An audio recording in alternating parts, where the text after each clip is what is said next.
Iliq suv har dardga davo. Iliq suv og'ir kasalliklarga shifo ekani aniqlandi. Jumladan, yaponiyalik tabiblar suv bilan davolash orqali 100% natijani qo'lga kiritishdi. Bu borada quyidagi ma'lumotlarni ommaga ma'lum qilishdi. Suv bilan davolanadigan kasalliklar: bosh og'rig'i, qon bosimi, kamqonlik, anemiya, revmatizm, falaj, yurakning tez urishi, epilepsiya, tutqanoq kasalligi, semizlik, yo'tal, tomoq og'rig'i, astma, tuberkulyoz, sil kasalligi, meningit, bosh miya shamollashi, siydik yo'li bilan bog'liq boshqa kasalliklar, kislotalilik me'yordan ortiqligi, oshqozon shamollashi, ich ketishi, quloq, tomoq, burunga bog'liq har qanday kasalliklar. Iliq suv bilan davolanish muddati quyida ko'rsatiladi. Qand kasalligi davosi 30 kun. Qon bosimi ko'tarilgan bemorlar uchun 30 kun.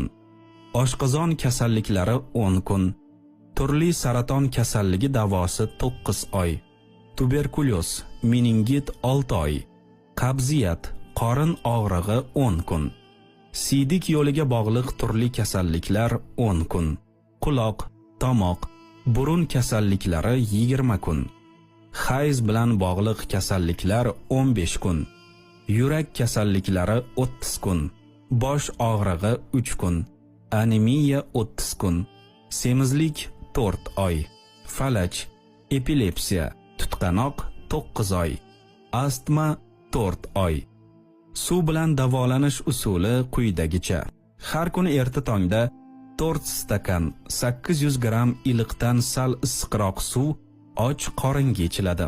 Suv ichilgandan keyin 45 daqiqa o'tmaguncha hech qanday suyuqlik yoki taom iste'mol qilinmaydi.